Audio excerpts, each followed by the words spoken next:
Yo, what's going on, everybody? It's your boy Knox Black, chilling with the top back, and I'd like to welcome you back to another week in Black's Magic Arena. Now, if you've been here with us for the first couple of weeks, you'll know that our format is called the Black Magic Gauntlet. But if you're new around here, I'd love to take this opportunity to explain what we do here. So, the Black Magic Gauntlet says 5 decks will be played every week, Monday through Friday. Every deck will have its own day, and each deck will play the same number of games. We have a scoring system, and every week at the end of the week, we'll be tallying up all of those scores and ranking the decks. The top deck will go on to be our King of the Week, which is important because that deck will go on to the stream on Sundays on Twitch, and we'll be using it to see how far we can climb up the ladder. This is done to prove, is the deck really King of the Week, or did it just catch a hot streak? And the 2 worst performing decks, they will be eliminated. But also, if you are 3rd place 2 weeks in a row, you'll also be eliminated from contention and replaced with a brand new deck the following week.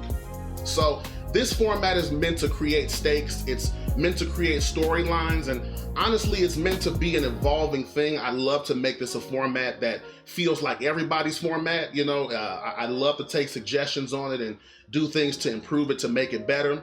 But this is what we've got for the start. And so for this week, we're going to start off with our previous King of the Week, Mono-Black Revenants. Oh, I just can't wait to be king. This deck has been overperforming ever since it came into fruition. This deck started off as something completely different, and I made a couple of changes to it that it seemingly just allowed it to take off in the Black Magic Gauntlet. So it's a zombies deck, it's a vampires deck, it's a skeletons deck, just all of the denizens and the creatures of the night. So because this deck is King of the Week, our kings cannot be modified in any way. They have to go into the following week the same way they left the previous one. So this is the exact same deck list, all the same counts of cards and all the same cards themselves. So let's go ahead and get into it. This is going to be a bit of a shorter explainer because we've already seen this deck a few times now.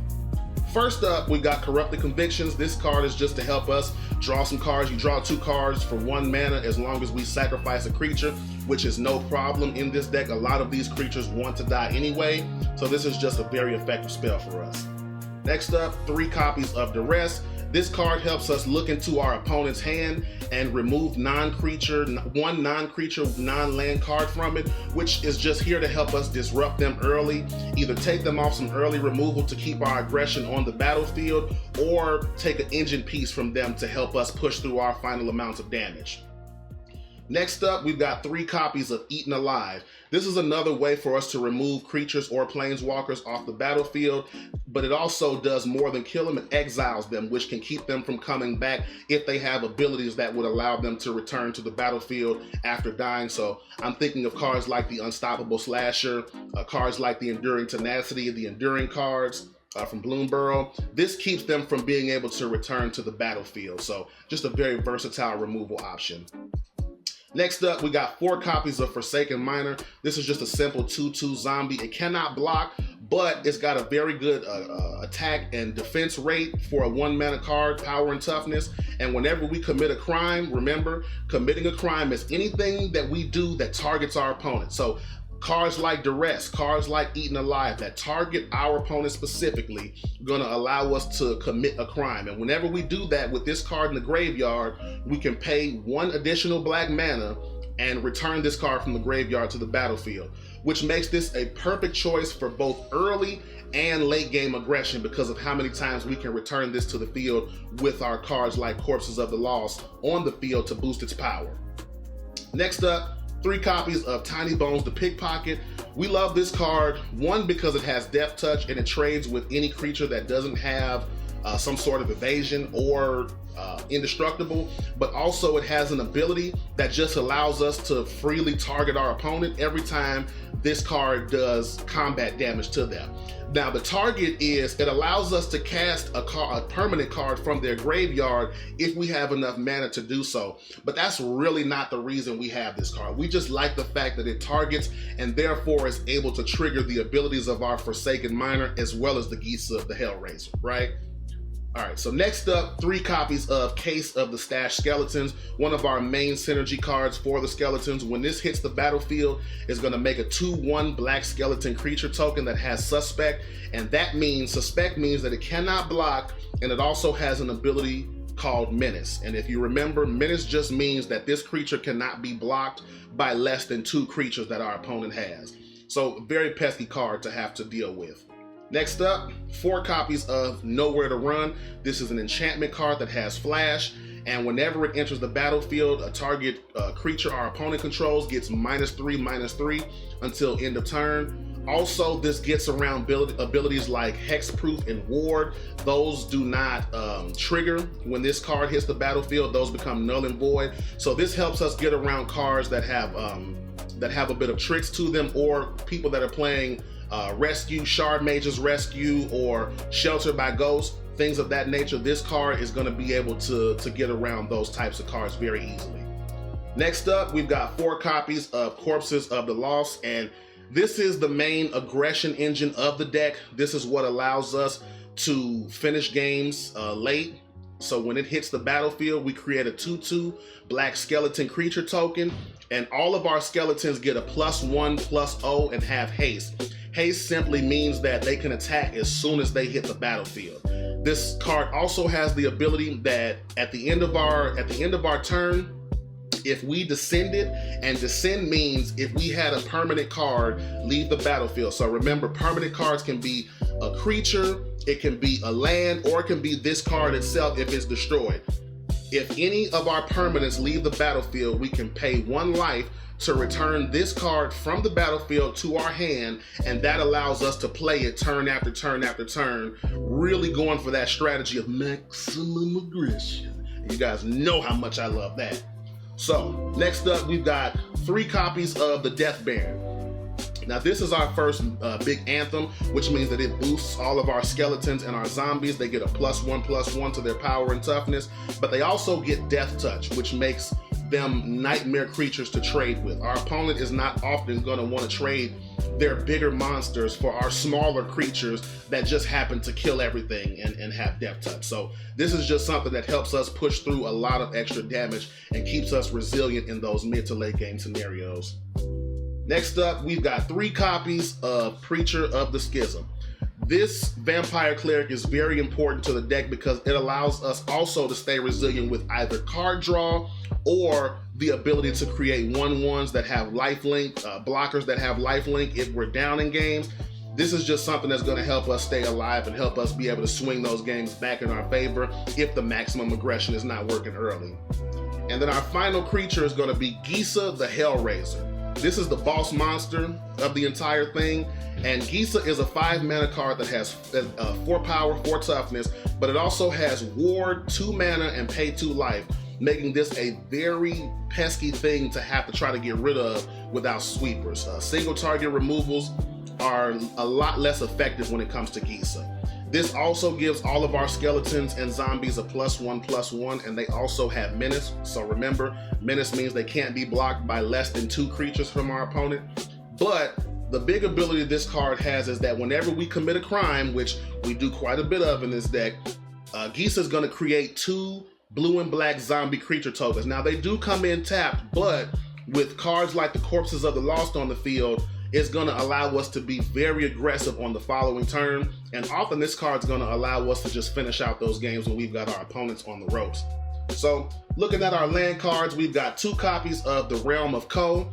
This is just effectively a basic swamp in our deck, but it also gives us some added functionality of being able to create those 1/1 spirit tokens that can't block or be blocked by non-spirit creatures.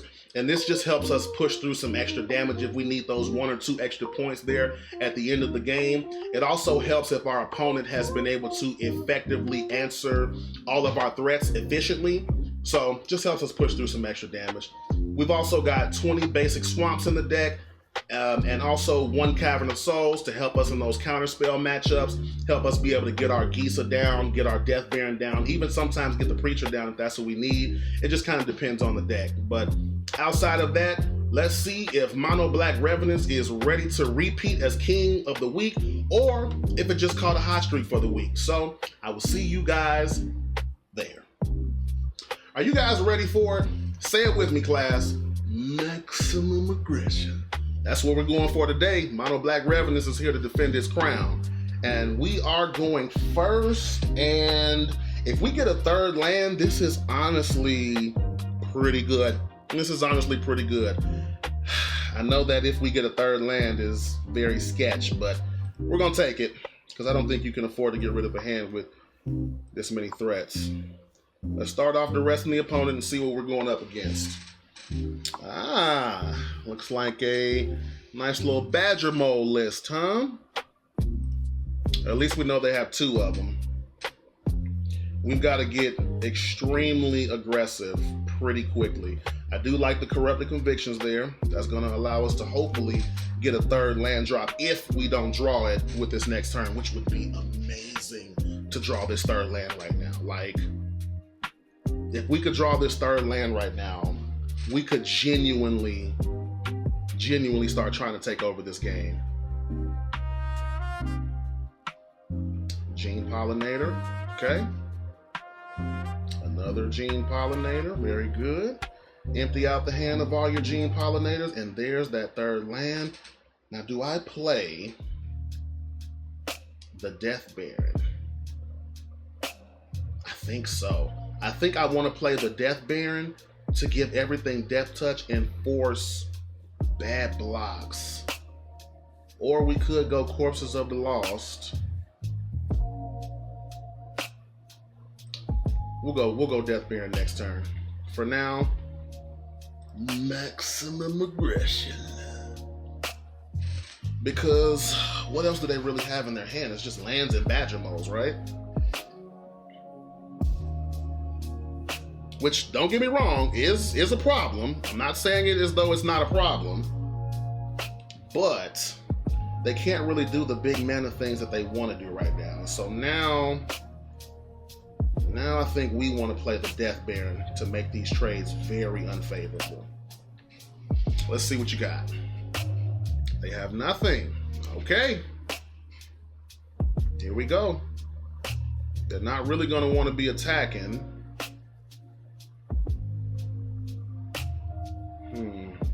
And if we can get a cheap skeleton or even another Corpses of the Lost, this could get wicked. Thinking about killing something?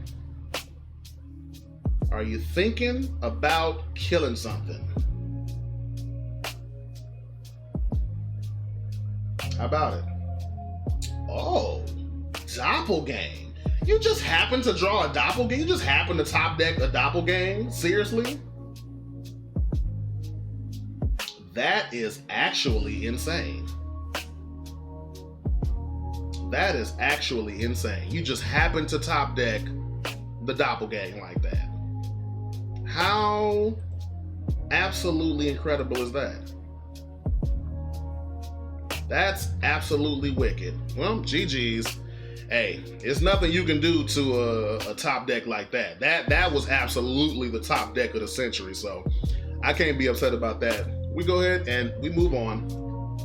So the maximum aggression almost worked there, but, you know, we just happened to lose to the greatest top deck I may have ever seen, if I'm being honest. That might be the greatest top deck I've ever seen. We go first again. Got a case. We got Corpses to get that aggression going. We also have a couple of removal spells. I'm gonna go ahead and keep this. That's one thing I actually think I really enjoy about this deck list is I'm able to keep my first hand a lot more often with this deck. And maybe I need to look into that and see why that is. But it just feels like I'm always just really happy about keeping that first hand. We got the third land, which is going to allow us to go Corpses of the Lost next turn. What is our opponent sitting on? Nothing. Okay. So I'm guessing they're sitting on some type of removal spell, right? Either a Get Lost, something of that nature. Warlock for Gisa. Play the Corpses. And they're probably playing a Get Lost because they want to stop all my skeletons from having haste, right? Or are you gonna let me attack? Okay. I will attack. That I will do. Oh, you're playing nothing? I don't know about that one, big dog. I don't know about that one. And you going for that Shelter by Ghosts, ain't you? Oh, you're gonna be so upset. You're gonna be so upset. Yeah. Yeah. You're gonna be quite upset, sir. Quite upset, Demeritus. You are not gonna like this next move very much at all. Not very much at all. Boom, boom, boom. And we're here for maximum aggression. 2 life. Let's get it. You have a sweeper? You have the... Oh, no sweeper? Well, I tell you what. That's probably just game. And I'm going to look at your hand just to see what you got. What's up? And I'm looking at your hand to see what you got. Nothing. Ha! Nothing. You ain't got nothing. GG's. Hey, yo, Mono-Black Revenants it just makes such quick work. Like, I feel like I either win or lose quickly with this deck. Like, every single time. There's no in between. It either grinds you out quickly or it runs out of juice quickly. But either way, it gets you out of there. I'll absolutely take it. Love it. Love it. What a bounce back, right? What a bounce back for the deck. This deck is just super resilient, and it's always going to go down swinging. It's very powerful right now in the meta that we have. But let's see what we got. Going first again. See, that's the other thing about this deck. I go first all the time with this deck. Like, what more could you ask for? I'm going to go with the Forsaken Miner first because that's more damage early. We are going to want to draw that 3rd land. I do kind of like having 2 tiny bones because one of them is expendable to the Eaten Alive. But I also do love that we drew this case. Now this 3rd land drop would absolutely feed Generations. This 3rd land drop on turn 3 would just be chef's kiss. Oh, the Badger Mole?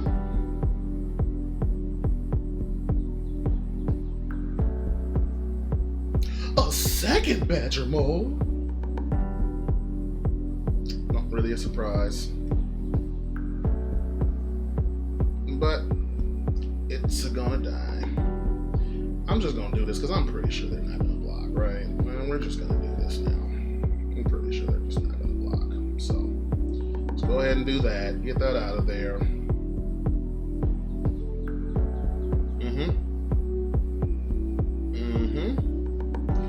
Didn't get the 3rd land drop, but next turn I can hit the Corrupt the Convictions or Conviction, yeah, on the suspected skeleton. And I may have to, I hope I don't have to crack that to go get a land. Hopefully, Uraboroid. So now it's a race. A race that I just got. Okay. So if they have another one,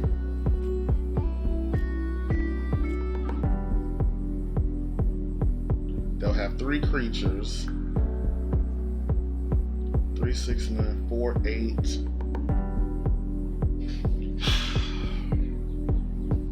It's tough to know if I attack here. I mean, I almost have to, right? Because this stuff can't even block anyway. I feel like I almost have to. Yeah, we have to. We have to go. We have to go. We have to try to put them on the back foot. If they have it, they have it, right? Yeah. Yeah. Still, they might. Let me see what this does. 15. Yeah. Yeah. Well, that'll do her. GG's. Ah, that doggone Ouroboros. 2 Badger Moles and 2 Ouroboros. Like, hey man, you're not gonna beat that very often. You come up against a hand with 2 Ouroboros and 2 Badger Moles, man, that's very often just GG. I've seen it happen to me. I've done it to people. Like, It is what it is on that one. 1 and 2. The king is on the back foot itself right now. Uh-oh. God save the king. The king is struggling. Somebody save the king, please. Oh God. The king. Going first again. This hand is incredibly slow. I think this might have to be the first mulligan. It's just too slow. This is faster, and I think I'm putting back the Baron. This is a tiny bit faster. Can this Appa move? You're supposed to bend in your position. Move. Spyglass Siren. We got a Baron anyway, didn't we? I'm attacking.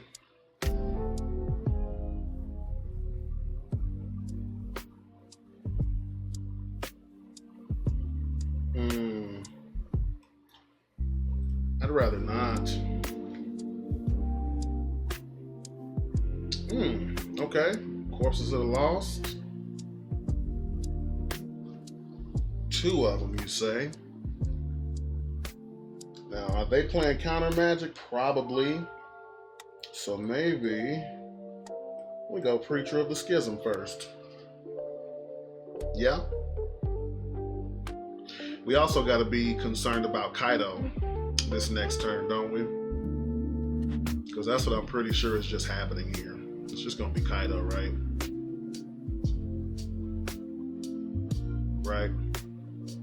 Right.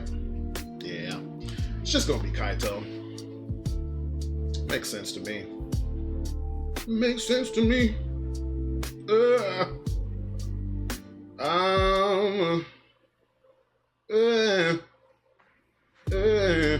Do I even care? Do I just go after the life total and just race the Kaito? It can draw cards, it can grow bigger, and it can stun me?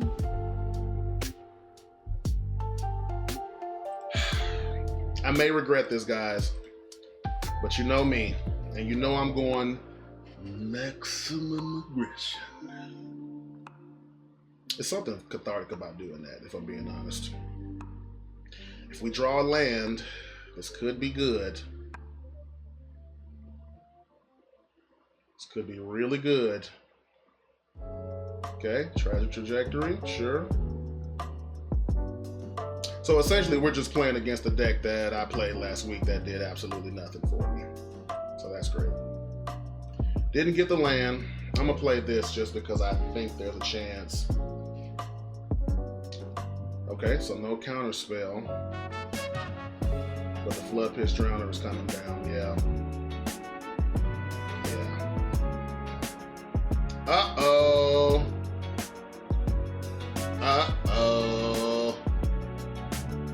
It would seem we got some unfavorable matchups this week, would it not?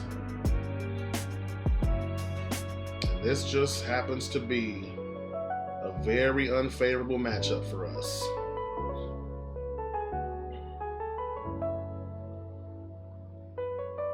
Yeah, I don't think there's very much we're going to be able to do here, to be honest.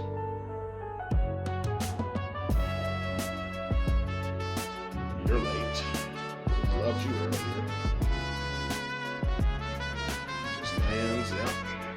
Of course. I don't really see how we get out of this.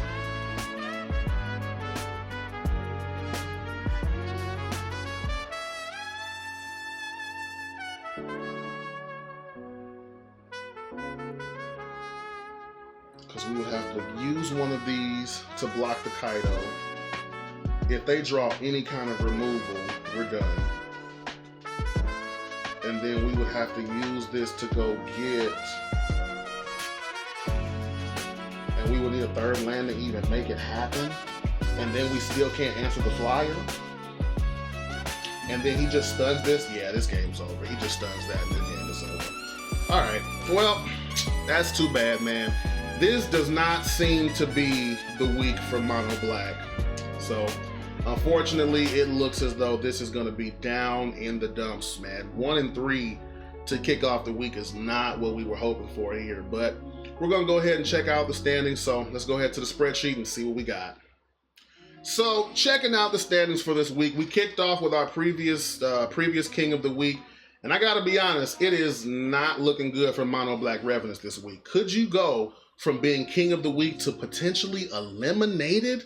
That would be quite the turn of events, I'll tell you that much, especially because of how much I love this deck and how well it performed the first 2 weeks of the Gauntlet. But this week, it got 1 win, 3 losses. Ouch. No bonus points. Had a 25% win rate for a total of -1 points. And yeah, I honestly just think that we caught it at a bad time. Unfortunately, that just might take it out of the Gauntlet for the week, but it is what it is on that. So hopefully if you guys stayed this long into the video, I'd really appreciate it if you could give me a like and a subscription. It really does help out the health of the channel and being able to bring you guys this level of content. Outside of that, I will see you guys tomorrow in Black's Magic Arena. Redo that.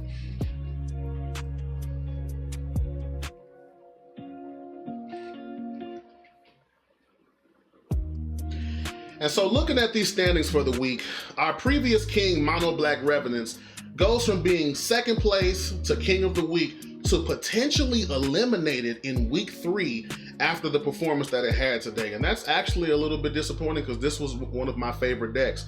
But it did get 1 win, 3 losses, 0 bonus points. It had a 0.25 win rate for a total of -1 points. And yeah, I think that this just happened to be a week where we caught some unfavorable matchups with this thing. I mean, we went first every time and saw hands that we would really be happy with almost every time, right? And so I think this is just kind of an unlucky week, but that unlucky streak could be enough to get this thing eliminated if all these other decks outperform it this week. So we'll just have to see what that looks like. Outside of that, if you guys did stay this long into the video, I would really appreciate it if I could get a like and a subscription. It really does help out the health of the channel and being able to bring you this level of content every week. But outside of that, thank you so much for watching, and I will see you tomorrow in Black's Magic Arena. Peace.